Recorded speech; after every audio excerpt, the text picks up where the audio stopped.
Namaskar everyone, greetings. Hope you are all doing well.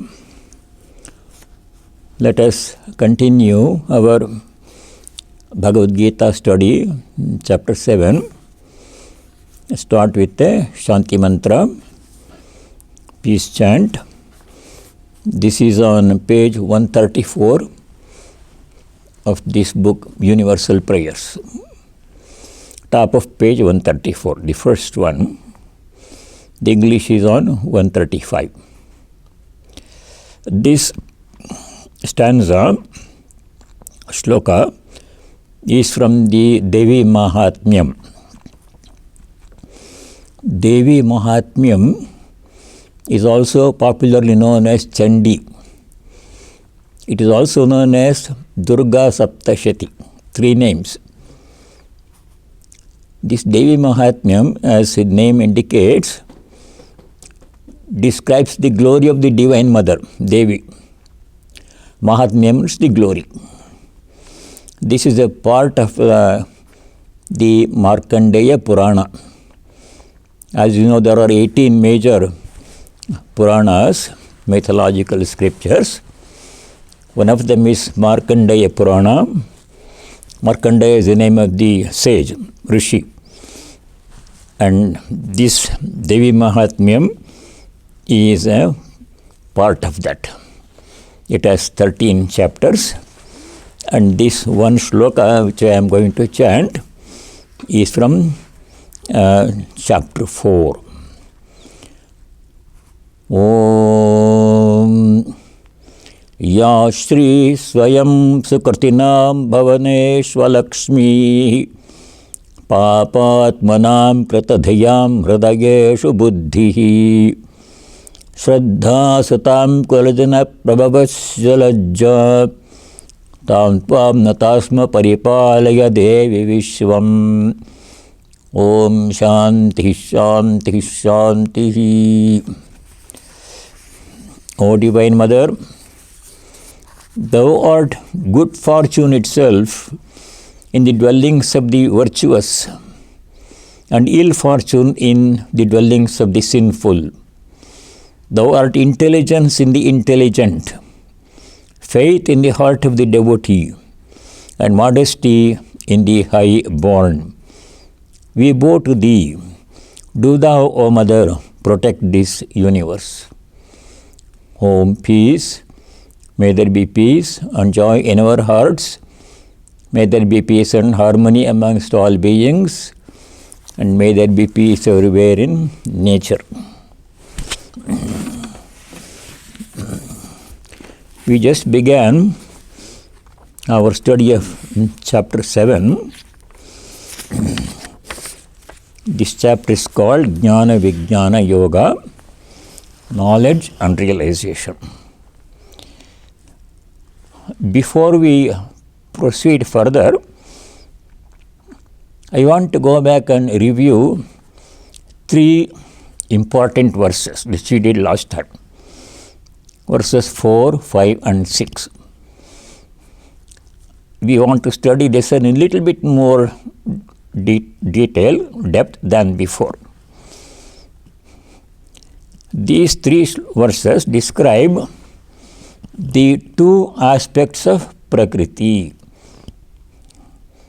There is the divine power, Prakriti, has 2 aspects.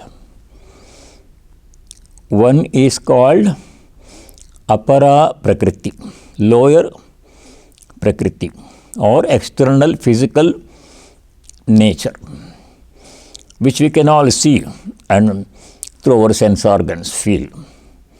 The visible part of Prakriti, that is called Apara Prakriti. This Apara Prakriti is made up of 8 parts, 8 categories. Those are listed in verse number 4. That we studied them. Let us go over these 8 things which are called Apara Prakriti, lower or physical Prakriti. As opposed to this, in the fifth verse, the higher Prakriti or Para Prakriti is being described. The Para Prakriti is the conscious part in all of this. That is what makes sentient things alive. Alive things. You can see consciousness functioning in certain things in nature. What makes certain things conscious? The presence of the Para Prakriti, that is the consciousness part. That's not visible, but you can see it functioning through all the bodies. You cannot see consciousness, but you can see consciousness functioning in our body. I can see with my eyes, I can hear with my ears. All that is because of the consciousness present within me, Para Prakriti present within me. These two aspects of Prakriti are described in verses 4 and 5. One thing that we notice this time new, which we did not cover last time, is the Apara Prakriti, the 8 categories in Apara Prakriti, especially the 5 great elements. They have 2 aspects. Let us go to verse number 4 now. Bhumirapo nalo vayu kammano buddhireva cha ahankara iti yamme bhinna prakriti rashtadha. Ashtadha Prakriti, 8-fold Prakriti. Made up of 8 things. What are the 8 things? The 5 elements. Bhumihi, earth, apaha, water, analaha, fire or energy, vayuhu, air, and then kam, space. The 5 elements. Besides these 5 elements, there are 3 other things. They are manaha, buddhi, ahankara. Manaha means the mind, buddhi, the intellect, thinking part, decision making part. Ahankara means the I consciousness in the body. The feeling that I am this body, everybody has. What is that I consciousness? That is ahankara. I am this body. That means my awareness is in the body, pointing to this body as I am this person. That I consciousness is called ahankara. So of these 8 things, the 5 elements have to be studied a little bit more than we did last time. Bhumi, Rapo, Nala, Vayu, Kham. Earth, water, fire, air and space. These 5 things are called the great elements, Mahabhutani. Mahabhutani means the great 5 elements. Of this, everything else in this universe is made. You can say in the Sankhya periodic table, only 5 elements are there. In the chemistry periodic table, more than 100 elements are there. So that means everything is made up of these 5 things only. Basic ingredients of the whole universe, physical universe, is only 5. These are the 5. Bhumi, Apo, Nala, Vayu, Kham. Earth, water, fire, air and space. Now something new that we have to study this time is these 5 elements exist in 2 states. 2 states of existence. One state is in their pure nascent state. Air is only air. Water is only water. Fire is only fire, not mixed with anything else. In their pure nascent state, they exist. In that state, they are called Sukshma Bhutaha. Sukshma means subtle. They also have another name, Tanmatra. Tanmatra means that alone, Tat Matra, that alone. No other mix, nothing else is mixed with it. Pure air, pure water, pure earth, pure fire, pure space. Each is pure, nothing is mixed with. That is called Sukshma Bhuta, subtle element or Tanmatra. Now, if they are alone, unmixed with anything, then nothing can be formed. You need combination for things to form. So when they combine among themselves in a particular, according to a particular formula, they become Sthula Bhuta, gross elements. Subtle elements, pure. Gross elements, they combine among themselves according to some formula, which I will explain. Then they become gross element. They are called Sthula Bhuta. From Sthula Bhuta, all other things are formed. Now, how does a pure element, Tanmatra or Sukshma Bhuta, become a Sthula Bhuta, gross element? How does the transformation from subtle state to gross state happen? There is a particular formula for that. It has a name, Panchikaranam. A small book called Panchikaranam. If you don't like too much details, you can omit this, but I will explain for those who are interested. How does a pure element, Tanmatra, pure air, becomes gross air? How does it combine with the other four elements? There is a very specific formula for that one. The formula is like this, very simple. 1/2 of air combines with 1/8 of the remaining 4. 1/2 of pure air combines with 1/8 of earth, 1/8 of water, 1/8 of fire, 1/8 of space. So if you add all becomes 1. 4 times 1/8, 1/8 and half becomes 1.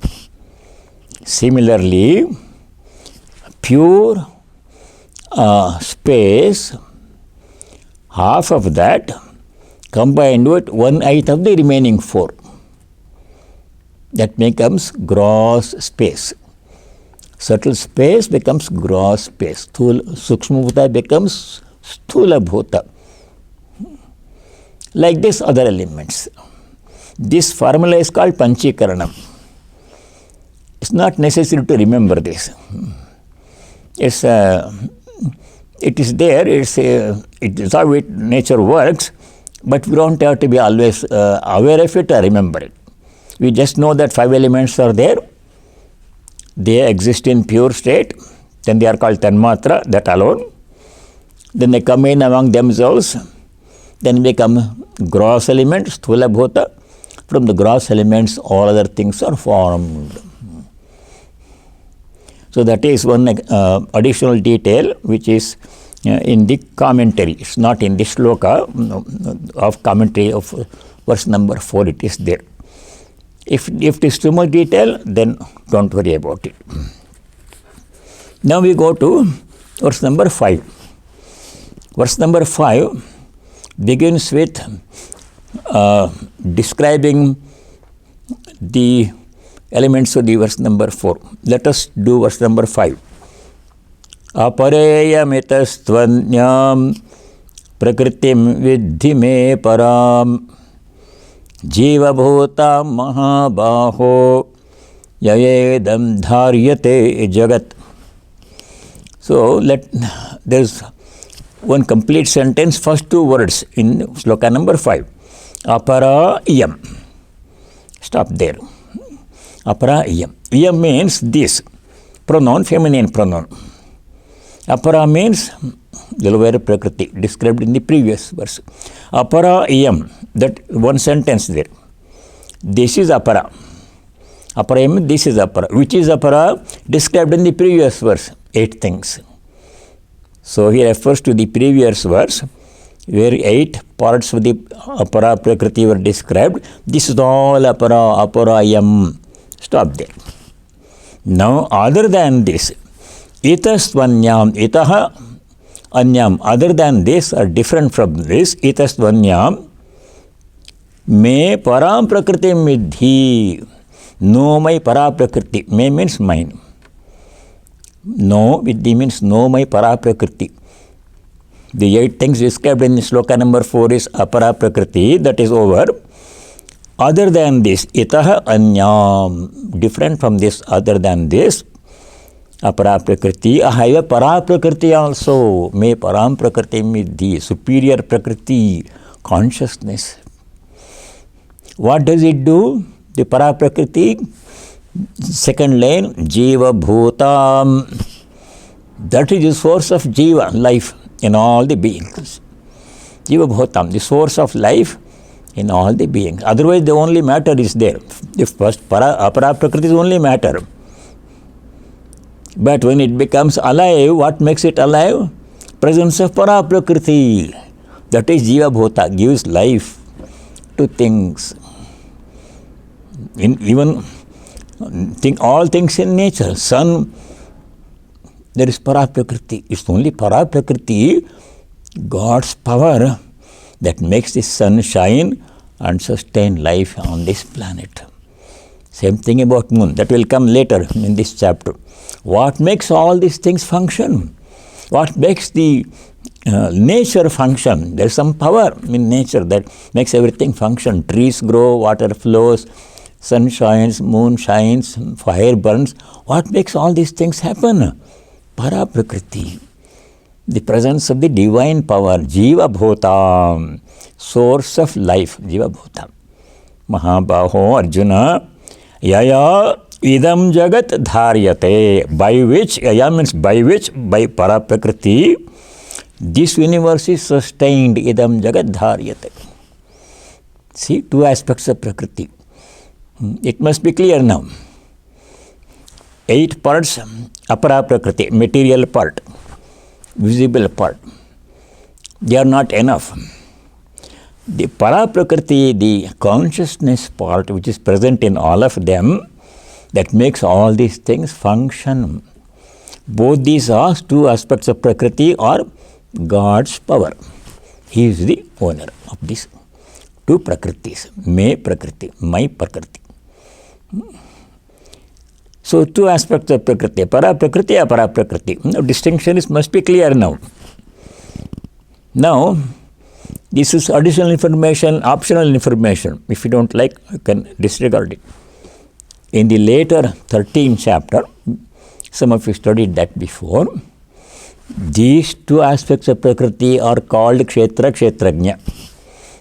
This information, don't worry if you are not interested, but some of you studied 13th chapter. Kshetra, kshetrajna, bhaga yoga.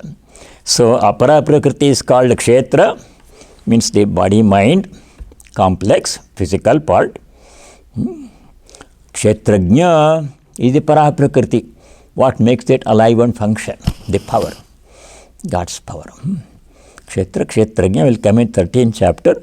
Here it is called apara prakriti, para prakriti. Okay, so far clear. 4 and 5, verses 4 and 5. Now rest of it is easy. Then we go to verse number 6, which we did last time. I will go over it quickly. Verse number 6, there Bhagavan Sri Krishna says, everything in nature is made up of these 2 prakritis. Everything in nature, whole nature is made up of these 2 prakritis, para prakriti, apara prakriti. And these are I am the owner of these 2 prakritis. I am the creator. That is in verse number 6.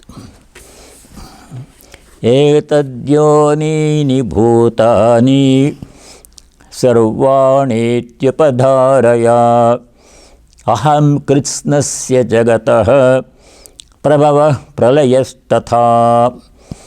Very nice verse. Etadyonini bhutani. Etat means these 2 prakritis, para prakriti, apara prakriti. Yoni means the source, cause.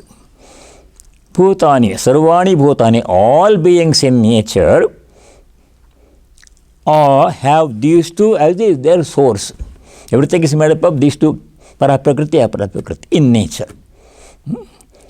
Sarvani bhutani etadyonini, all beings in nature, animals, plants, human beings and everything, They are made up of these two aspects of Prakriti, Para Prakriti, Apara Prakriti, combination. That is the first line in verse number 6. And who is behind these two Prakritis? The Lord Himself. He says that in the second line, verse number 6. Aham Krishnasya. Krishna means everything, whole. Krishnasya Jagatah, of the whole world. Aham Prabhavaha. I am the cause, I am the origin. Pralayasthata, I am the dissolution. He is the cause, He is the dissolver. He creates, He withdraws creation.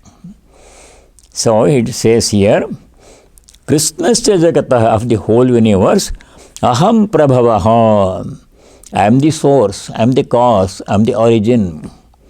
Tatha Pralayaha. I am also the ultimate destination. Everything goes and merges. Whole universe comes from Bhagavan, made up of these two Prakritis, His power. They have functioned for some time. Then when their time is over, they go back and merge into Him. In a small way, we can see the same thing happening in the earth. Just a similarity only. Everything on this earth comes from the earth, right? From where does it come? Trees, animals, plants, things, whatever is on the earth has to come from the earth only. And they function on the earth. And what happens to them when they die? Everything goes back to the earth. In the same way, this whole universe comes from the Lord. And everything is made of these two Prakritis. And this whole universe, everything in the universe goes back and merges into the Lord at the end of creation, and the end of their cycle of existence. I am the origin, I am the destination of everything, God. We all come from God, we live by His power, and we go back to Him. He is our destination. Nice idea. This is in the Upanishad. Taittiriya Upanishad has a very famous statement. I have mentioned that before also. There, this very nice mantra comes. Yato va imani bhutani jayante yena jatani jivanti yat prayanti abhisammishanti tad brahma tad vijijñāsasva. The teacher says to the student asks, what is Brahman? The question is, the Upanishad begins with the question, what is Brahman? Student happens to be the son, teacher he happens to be the father. Then the father, this teacher replies, this is the reply he gives. When son asks him, what is Brahman? This is what the father said to the student, and the teacher said to the student. Yato va imani bhutani jayante. Yataha means from where or from whom or from which? Imani bhutani jayante. All the beings emanate. Yena jatani jivanti. Yena by whose power all the beings live. Then yat prayanti abhisammishanti. When their life cycle is over, they go back and merge into the same source from where they came. That is Brahman. Tad Brahma, tad vijijñāsasva. Inquiry into the nature of Brahman. Jijñāsa means inquiry. So Brahman is the source of the universe. By His power, the whole universe, everything functions. And when everything goes back and merges into Brahman at the end of their cycle of existence, and that is the Lord Bhagavan. That's what he says in verse number 6. Aham Krishnasya Jagataha Prabhavaha Pralayasthatha. I am the origin, source, and the destination of the whole universe. So that is easy. Verse number 6. Now we go to verse number 7. This is also a very interesting verse. Mattah parataram nanyat kinchidasti dhananjaya maye sarvamidam protam sutre manigana iva. Important idea is there, which can be applied in daily life. Mattaha parataram nasti kinchit. O Dhananjaya Arjuna, nothing is higher or superior to me. Paratara. Para means superior. Paratara means more superior. Superlative degree. Nothing more higher, superior other than me exists. Mattaha parataram kinchit nasti. Anyat. There is nothing else that is higher than me. The Lord is supreme. Who is greater than God? God is the greatest. Then the second line is very interesting. Mayi idam sarvam sutre manigana eva protam. Mayi means in me.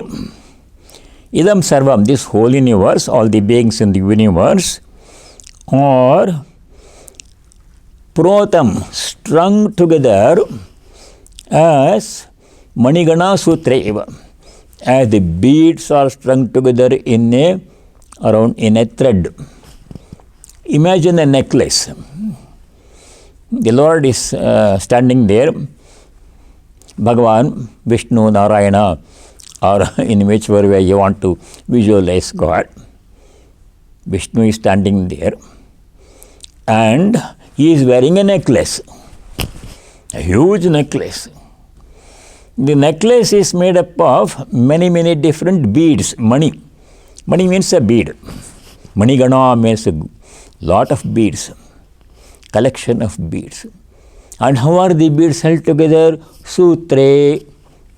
Sutra means a thread. Now, visualize this. For meditation, this is a good exercise. Visualize this. The Lord is there. Bhagavan Sri Vishnu, the Creator, is there. He is wearing a necklace.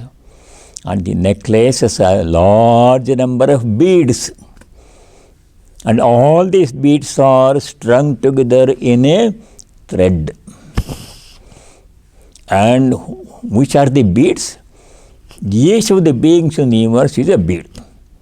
You are a bead in that money. You are a money in that necklace. I am a money in that necklace. Everybody is a money. We are all beads in the necklace worn by the Lord Bhagavan. And who is the sutra? What is the sutra thread holding us all together? The Lord Himself. He is in all of us. The same one thread only goes through all the beads, holds them together, makes this universe. So we are all, each one of us is a bead in the huge universal cosmic necklace that the Lord is wearing. And He is the sutra holding us together. He is present in all of us. The thread has to go through all the beads. Without thread, the beads cannot stay together. So He is the one connecting all of us, present in all of us as this thread holding us together. So here, because He is present in each one of us as the thread, is called Sutratma. Sutratma means the individual, the Divine Lord present in the individual, connecting us to everything else in the universe. Sutratma. He is also called Antaryamin. Antara means inside, inward. Yama means control. He is controlling our lives from within. He is the Antaryami. In the Brihadaranyaka Upanishad, there is a section called Antaryami Brahmana. There this is described in more detail. The Lord, the same one Lord. There are not two gods. One Lord, Bhagavan, is present in all of us, including inanimate objects. People, animals, plants, inanimate objects, whole of nature, mountain, air, ocean, sun, moon, is present in all. That will come later in this chapter, how He is present in all.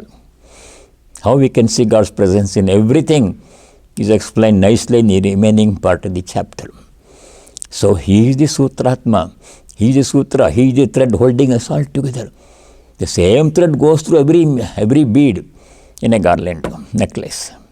So that one divine Lord is present in every one of us, not only people, animals, plants, things, building everything, connecting us together, holding us together. That's how the universe is held together.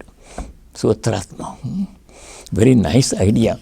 Imagine God is present within us all. Same God. Our bodies are different. Our minds are different. We think differently. We do things differently. We live in different ways. But He is present in all. One thing that is common to all beings without exception is the presence of the Lord in each one of us. He is the divine presence. That is what we have to focus our attention on, not on the body-mind. How does a person look, how much money he has, what language they speak, those are not the important things. When you see somebody, see divine presence in that person. That's how Holy Mother used to say everybody as God's child, her own child. Everybody was different. Everybody went to Holy Mother were not good people. But she saw the one common thing. Everybody is my child. Loved everyone unconditionally. When some people used to make mistake, others used to complain, she would say, if a child gets itself dirty, the mother has to clean the child and take it back on her lap. The dirty child which gets into trouble needs more attention than the regular child which does not get into trouble.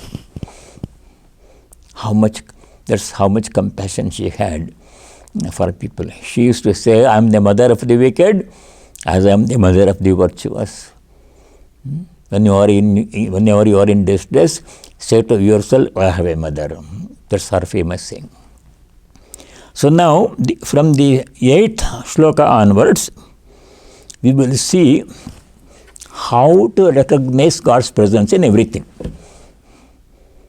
How to recognize God's presence in everything, in nature. One by one. So verse number 8. Rasoham apsu kaunteya prabhasmi shashi suryayo pranavas sarva vedeshu shabda khe paurusham drishu. In everything God's presence is there in a recognizable form. We can recognize God's presence in everything in a particular way. Everything has some special feature which indicates God's presence in that thing. So some examples are given. First one, rasaha aham apsu. Apaha means water. Apsu means in water. I am rasa. Rasa means the essence. See, water has the life-sustaining power. We can remain without food for some time, but without water we cannot stay. The life-sustaining power, rasa, essence of water. What is that special quality in water that makes it so important for life? God's power. He is present in water as the essence of water. Rasaha aham apsu. Then, in a more visible way, prabhasmi shashi suryayoho. Second part of first line, verse number 8. Shashi means moon, Surya means sun. Aham shashi suryayoho prabha asmi. Prabha means effulgence. Sun is effulgent. Nothing more effulgent than sun.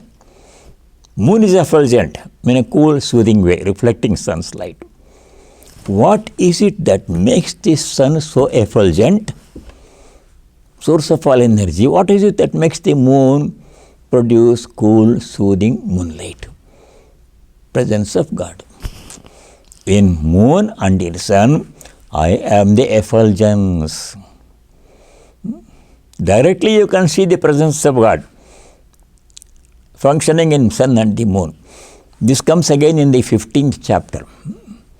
15th chapter, shloka number 12. There, Sri Krishna says exactly same thing.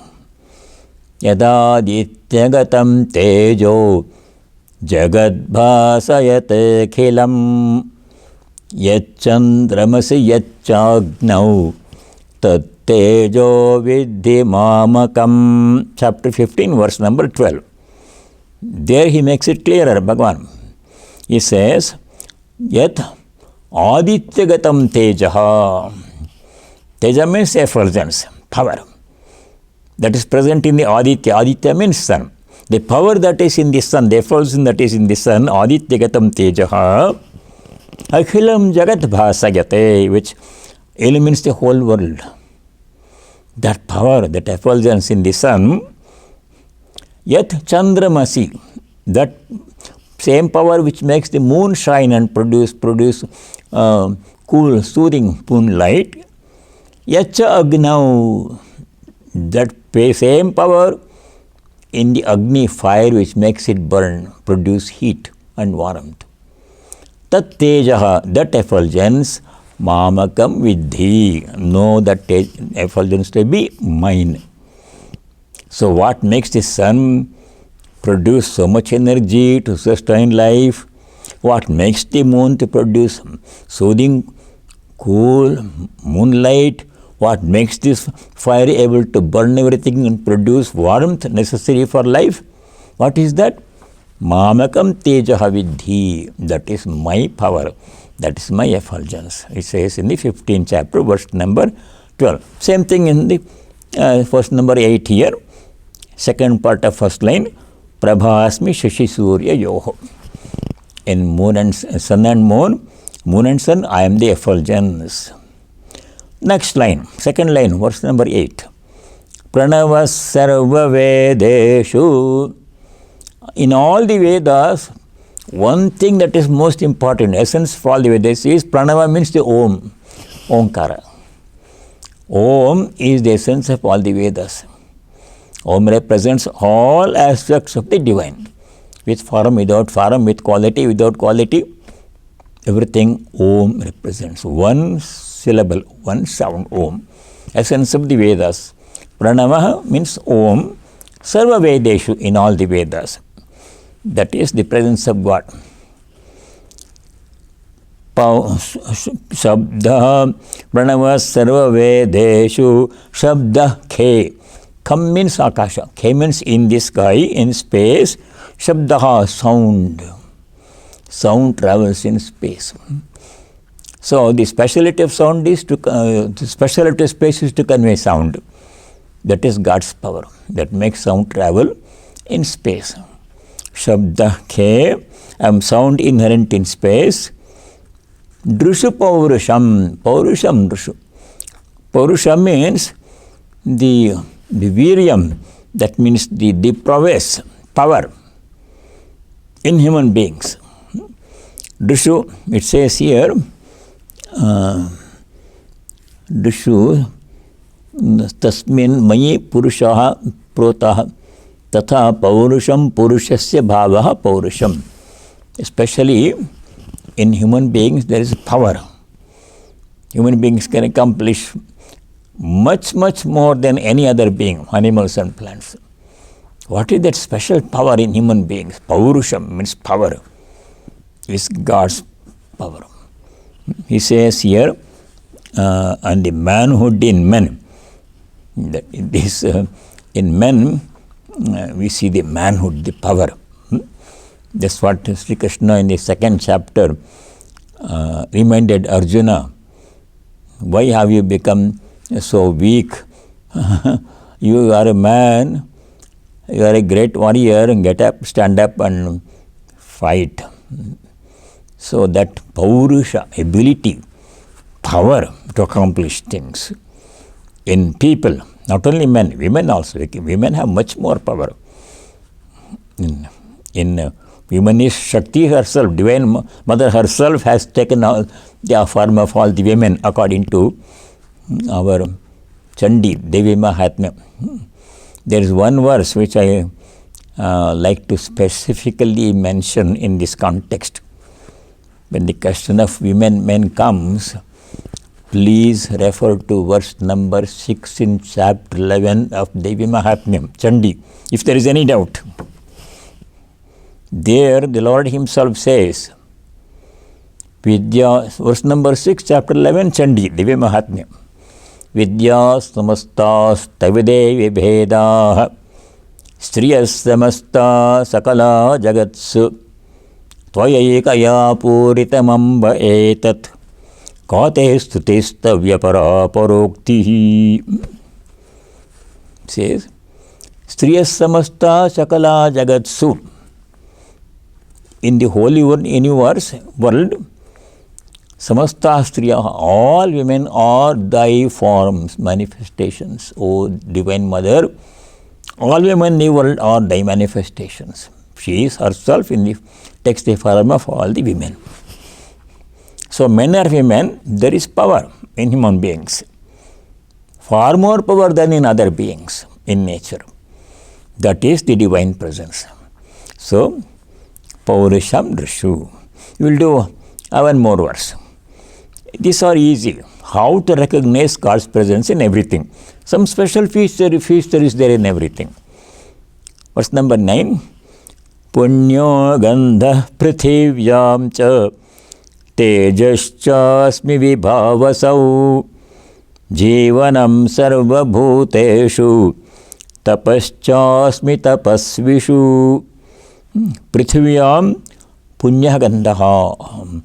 There is a certain fragrance in the earth. You can feel it when it rains. When the rain stops, you can feel the subtle essence, fragrance of the earth, smell of the earth. That is very pleasing. He says in the translation, Punya Gandham Prithivyam. I am pure odor in the earth. Earth is the source of all existence. Whole our life, whole drama transpires on earth. From moment of birth or even before until death and after death also. Punyogandha prithivyam cha. Then tejas chasmi vibhava. So vibhava so means fire. In the fire, tejaha, the power to burn is God's power. He is present in fire as the power to burn. God's presence. How to recognize God's presence in everything in nature? Sarva bhuteshu jivanam. I am the life in all the beings. What makes every being special is the life, presence of life in it. If there is no life, what is special in it? It's God's power, God's presence that makes everything alive. When you see anything alive, God's power is there. When you see somebody, remember God's power is in that person. Then treat that person thinking you are dealing with God. We are dealing with God. With whomever you are dealing, with whatever you are dealing, inanimate objects, you are dealing with Him only. There is nobody else other than He, present in everything. And then last one is tapaschasmi tapasvishu. Tapasvi means a person who does lot of penance, asceticism, getting up early in the morning, meditating for many hours, and then again meditating in the evening for many hours until midnight. Tapasvis, they have no other occupation, no other interest, no television, no worry about food and clothing, only meditation, japa, meditation, japa, meditation. I saw two people like that. They were Buddhist monks. They had nothing else. All the waking moment they meditated. I saw that for 3 days continuously. It was amazing. Two brothers, they were in their late 80s. They came to my friend's house. I was also there. 3 days they stayed. Every morning they would wake up, wash up a little bit, sit down near a wall, side by side, near a wall, and start japa, meditation, Buddhist mantra, until about lunchtime. Then they would get up and prepare some lunch, some herbal tea, concoction, whatever. They prepared, drank it, went back and sat down there, same spot. until evening, 6, 7 o'clock. Didn't get up. Silent. No conversation. No worry about tea, coffee, food, snack. Then again they would get up and prepare their own food. They would prepare some herbal something. Then go and wash up, go back and sit down in the same spot of meditation. No conversation. And then at about midnight, they will in the same place, they will simply do like this. No separate bed or anything. Wherever they were sitting, they would just lay down like that. Whatever garment they were wearing, that is on. No bed, no thing. When they were sitting there whole day, and at night they just went lie down like this and slept. Early morning they got up, same thing next day also. I saw them 3 days, they like this. They are tapasvis. What is the power in them? We can't do like that one, even for one day. We have to have breakfast, and we have to take bath, and we have to do other things, and tea and coffee and snacks and lunch and telephone conversation. Somebody comes, somebody goes. No such thing. That tapas, power of tapas is God's presence. It's God's presence that makes a tapasvi an ascetic and ascetic. The special power, that is God's power. Recognize God's power. Verse number 10. Bijam mam sarva bhutanam viddhi partha sanatanam buddhir buddhimatamasmi tejas tejasvinamaham sarvabhutanam mam bijam vidhi sanatanam bijam vidhi. Know me to be the eternal seed power in all the beings. Seed means the source from which everything comes. He is the source of everything, whole universe. Sarvabhutanam bijam vidhi. Then second line, verse number 10. Buddhi buddhimatamasmi. Buddhiman means a very intelligent person. Very sharp intelligence. Such a person has a special power. Ordinary people have some intelligence, but there are some people who are very, very sharp. Their IQ is so high.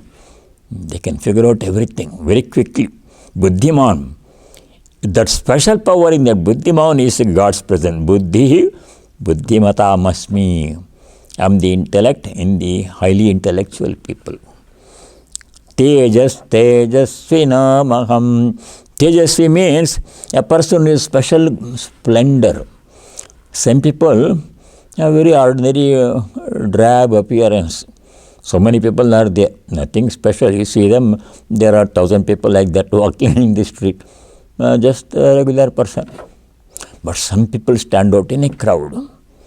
Their face has a special glow.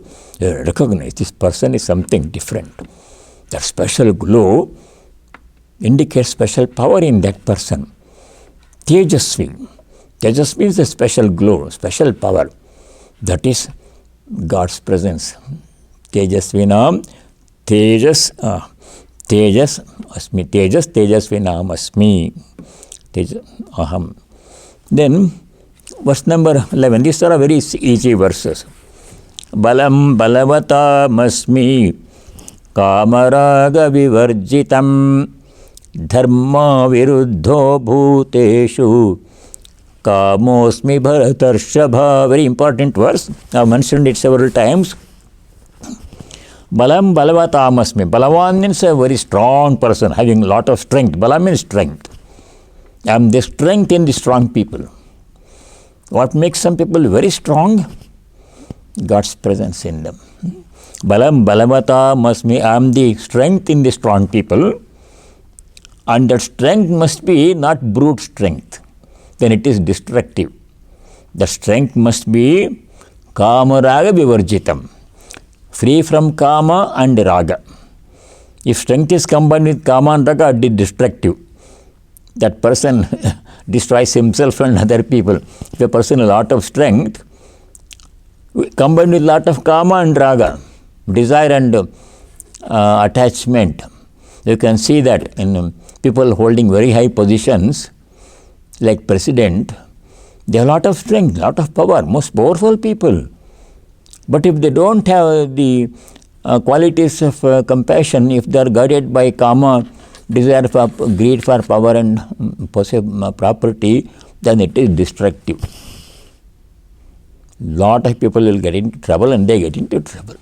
So that's not the power. Power means free from kama raga. Kama means trishna asannikristeshu vishayeshu. Kama means the desire to obtain things which are not there right now. Right now I don't have certain thing and I want to acquire it, then I will be happier. That is kama. That should not be there. Strength combined with kama is destructive. Raga means ragaha ranjana prapteshu vishayeshu. Attachment to things which are already there.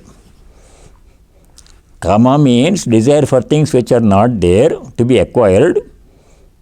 Raga means attachment to things which are already in one's possession.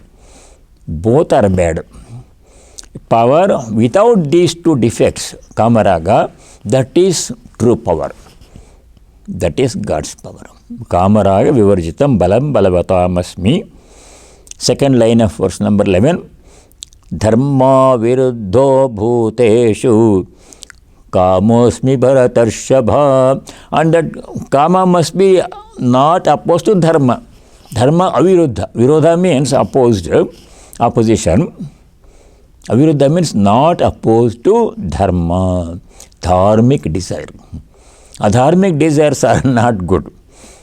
If a person has power, he wants to grab somebody else's property, that is not good. That is adharmic desire. If a person wants to give his own property to somebody, a poor person, that is dharmic desire. See, people have both opposite qualities. Some people want to grab other people's property and enjoy for themselves, depriving others. Some people want to give their property to others and that gives them greater joy. So the other people, poor people, should have something. So this is dharmic desire, to help others. Adharmic desire means grabbing other people's property. Like that example. Dharma viruddho bhuteshu kamosmi bharatarshava. We will stop here. 11th verse. Then I will continue next time. And if you have questions about the two prakriti, two aspects of prakriti of which everything is made, and how to recognize God's presence in everything. There is something that's present in everyone that indicates God's presence. Like the power of burn to fire is a clear indication. The power to shine, sun's power to shine, is indication of God's power. In everyone there is something special is there. Especially in human beings, special qualities, abilities are God's power. And He is the Sutratma. Remember that example in 7. Yeah. 7th verse. Mayi sarvamidam protam sutre manigana iva. I am the sutra, the thread, going through all the beads like beads in a necklace. So we are all, each one of us is a bead in the cosmic big necklace. And the thread holding us all together is the God's presence in us. One God only, one thread only. Many are the beads, thread is only one, passing through all the beads. So He is present in all of us, holding us together, making this whole universe His creation. Hold together, function. He is a sutra, He is a thread. It's called Sutratma, divine presence in us. He is also called Antaryamin, who controls our lives from within. So, those are interesting verses. We'll continue next time. And if you have any questions, please send me email or call me. I shall try to explain as much as I can. So let us say the closing prayer. Om Sarve Bhavantu Sukhinah, Sarve Santu Niramaya, Sarve Bhadrani Pashyantu, Ma Kaschid Dukkha Bhag Bhavet. Om Shanti Shanti Shanti. Om, may all be happy, may all be free from diseases and other problems, May all understand, realize and practice what is right and auspicious. May no one be subject to misery. Om peace. May there be peace and joy in our hearts. May there be peace and harmony amongst all beings. And may there be peace everywhere in nature. Hari Om Tat Sat. Sarvam Sri Ramakrishna Arpanamastu. All of you stay well, and we shall meet next week. Thank you very much.